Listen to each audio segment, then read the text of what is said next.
Gabriela Garza was a model citizen in the city of Port Charles. A nurse at Port Charles General Hospital, she even had a boyfriend who she stuck with through a time period in which she was afraid he had contracted HIV. All that would change upon a chance meeting with a mysterious guy before the hospital's famed nurses' ball. Little did she know that this mysterious guy was Caleb Morley, a vampire who was working his way through the city of Port Charles with eyes for one particular woman named Olivia Locke, who was implementing a plan to turn those around her to get to her. After her meeting with Caleb, her happy, loving, innocent personality started to flip. The first instance being at the Nurses' Ball talent show. Her original family-friendly performance turns very provocative once Caleb takes control, eventually turning into a full-on strip show. A real good time.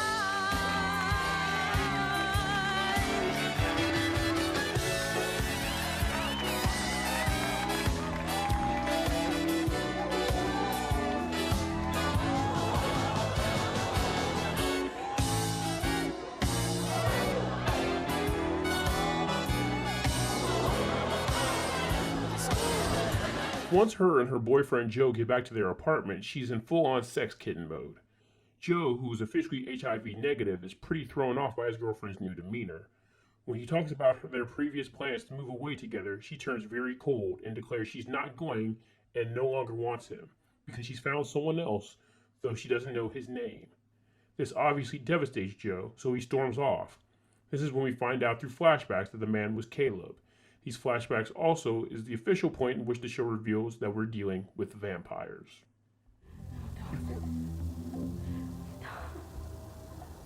No.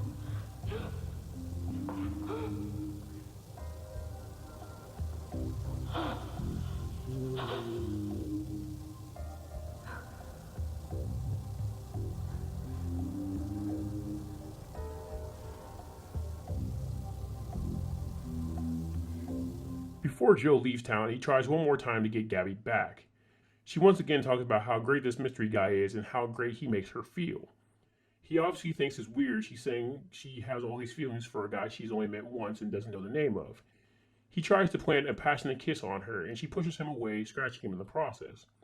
Once she sees the blood, her personality turns immediately to lust, and she tries to lick the blood off his arm and seduce him before he storms off. And he won't stand for your interference. I told you I'm not afraid of this guy. But I am afraid of what you're getting yourself into. You have to leave. Not until I know you're okay. He won't come as long as you're here. Gabby, that's crazy. Can't You're you see ruining that? everything, Just Joe! calm down. Leave us alone! Take it easy. Ow!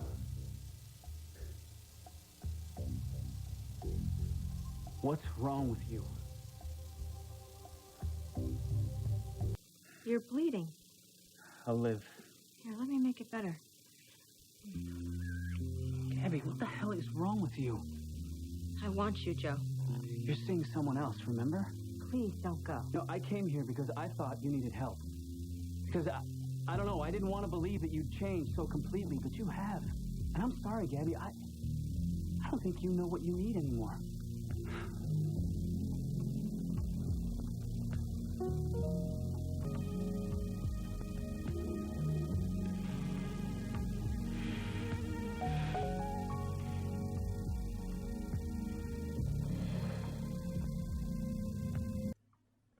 After several tries to get Caleb to come back to her, he finally appears to her and lets her know that she's not the one, and her only job is to help him get Livy, which devastates her, as she is obsessed with him by this point.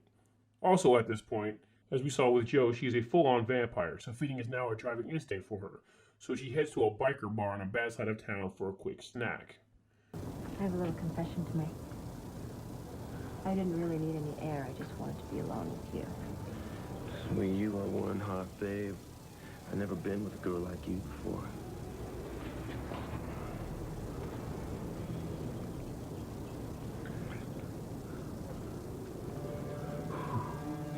You like it rough, huh?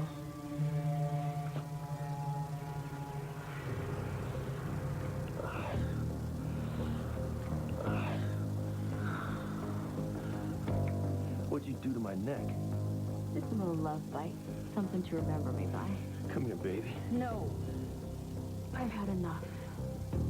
That's all, folks. Hey, I ain't done. Then at work, the best thing in the world for a vampire happens to her. She stations at the blood bank. Surprisingly, when blood does come up missing, she wasn't the one who did it, and when she gets in trouble, she's on the case to find out who actually did. Once again, she calls on Caleb, who's upset that Livy's boyfriend Jack, who he's tried to turn, is getting stronger. They put two and two together and figure out that Jamal, who was at the blood bank with her earlier, had to be stealing blood from the blood bank to feed Jack with. Caleb orders Gabby to go after Jamal and turn him, since he is a wanted man now in town and people are looking for him. When she shows doubt that she can do it, he tells her to seduce him. Somewhere in town, Gabby runs into Jamal and plays the damsel in distress, swearing someone is chasing her. She convinces him to walk her home. Upon getting there, she goes in full-on seductive mode, and we see her fang out for the first time.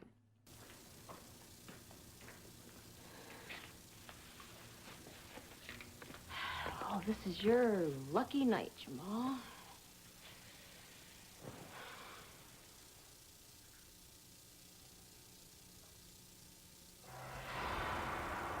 She scratches herself when he's not around to get his sympathy. As he's checking her wound, she goes in for a bite, but before she does, something stops her. She immediately changes her tune and kicks him out. She later explains to Caleb that she couldn't go through with it, but it wasn't on purpose. He forgives her and lets her feed from him, but warns her not to screw up again. Okay, I'm gonna fix you up. Okay, but I really gotta head home, okay? Sure. In a minute, it'll all be over.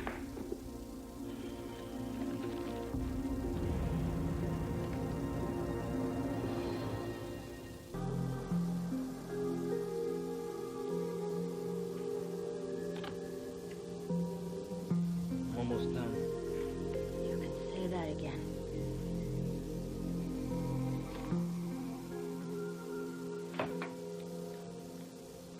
What's up with you? Nothing. For a minute there, I thought you were trying to kiss me. And you know you don't want to go there. Don't be silly. Look, thanks for the help and all, but I think you should go now. Okay. Well, look, make sure you just lock up, okay? And don't let anybody in that you don't know. Yeah, okay. Thanks. Okay, bye. Gabby, now upset about disappointing Caleb, has decided to figure out what went wrong. She ends up seeing Jamal at the hospital and tries again to the same result. Gabby, what? I'm sorry. What are you doing? What do you mean? She tries to play it off, but then her brother Emilio shows up and confronts her. They get into a spat, and she loses it, resulting in her biting him. That's right. Run after your mystery boyfriend, you little whore.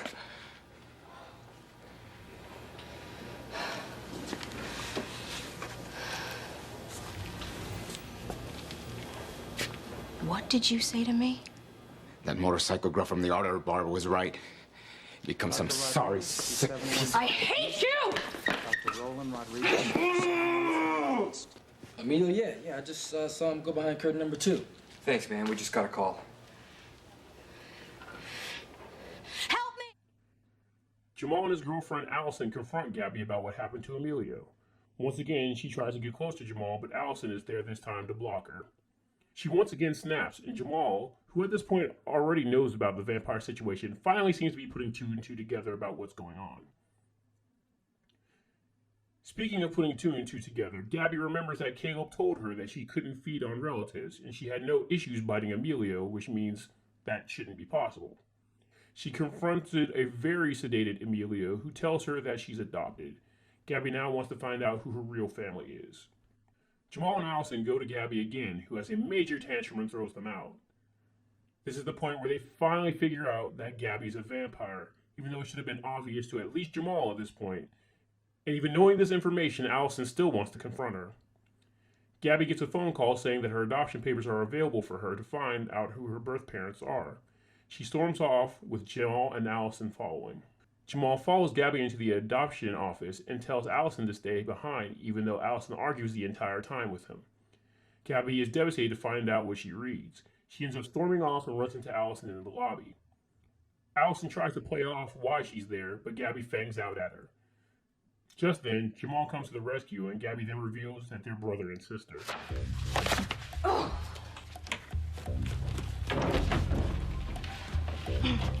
Hey, Gabriela. It's Small world, isn't it? You little bitch, you followed me here. I did not. I have much better things to do with my time than trail around after you. And what are you doing here? My dentist is in this building. My teeth. I need a cleaning. It's 6 months. It's been 7. I need it done. Teeth, huh? Do you want to see some really great choppers? You lay one finger on her, and I will ice you faster than you can say, oh, negative. Then you would be killing your own sister. Gabby tries to attack Jamal, but she's talked down as Jamal and Allison remind her of the type of person she was before Caleb and how Jack is still a good person even though he's a vampire and they're helping him. Allison and Jamal head to look for Jack and end up finding Chris locked in a cage with the room on fire. They rescue him just to find out that his brother Jack was the one in the cage, and when he escaped, he's the one who locked Chris in there. Chris tells Jamal he knows all about the vampires. They explain the Gabby situation to him, which gives Chris the idea of capturing her now that Jack is gone. Jamal, Chris, and Allison then set up a trap using Allison as bait to get Gabby into the cage. Mom, are you here?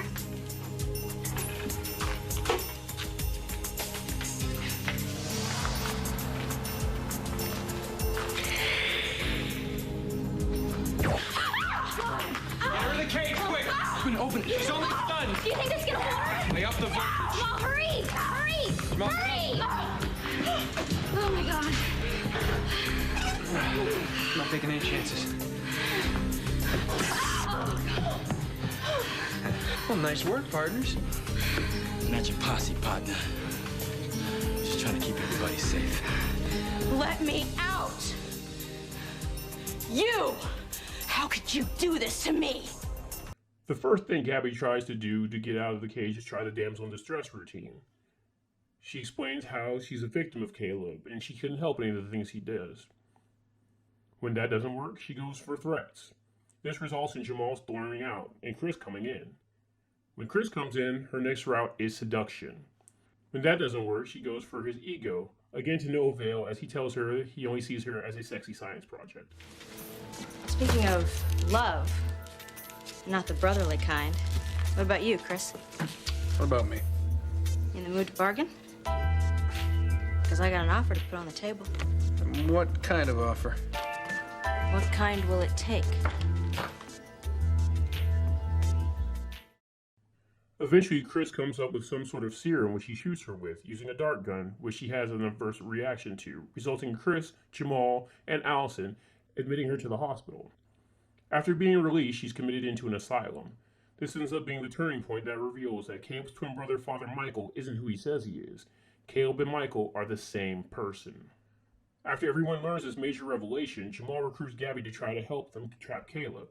She calls him and he tells her his plan. When the rest go to find her, she covers for Caleb. Back in her cell, Jamal and Allison confronts Gabby about covering for him, which panics her. She's still clearly under his control, and she's determined to save him. The story ends with the crew realizing that the only way to kill Caleb is through the Michael personality. They draw the Michael personality out and destroy him, conceivably killing Caleb in the process and turning everyone back to normal. And now human Gabby is left to make amends with what she's done to her family, both new and old, and vampires are gone from Port Charles for good. And by for good, I mean like 6 months until the ratings drop, but I'll save that for another time. Thanks for watching. Don't forget to like and subscribe to know when I update, and check out the channel playlist, which I regularly update with free vampire media featuring female bloodsuckers, available on YouTube.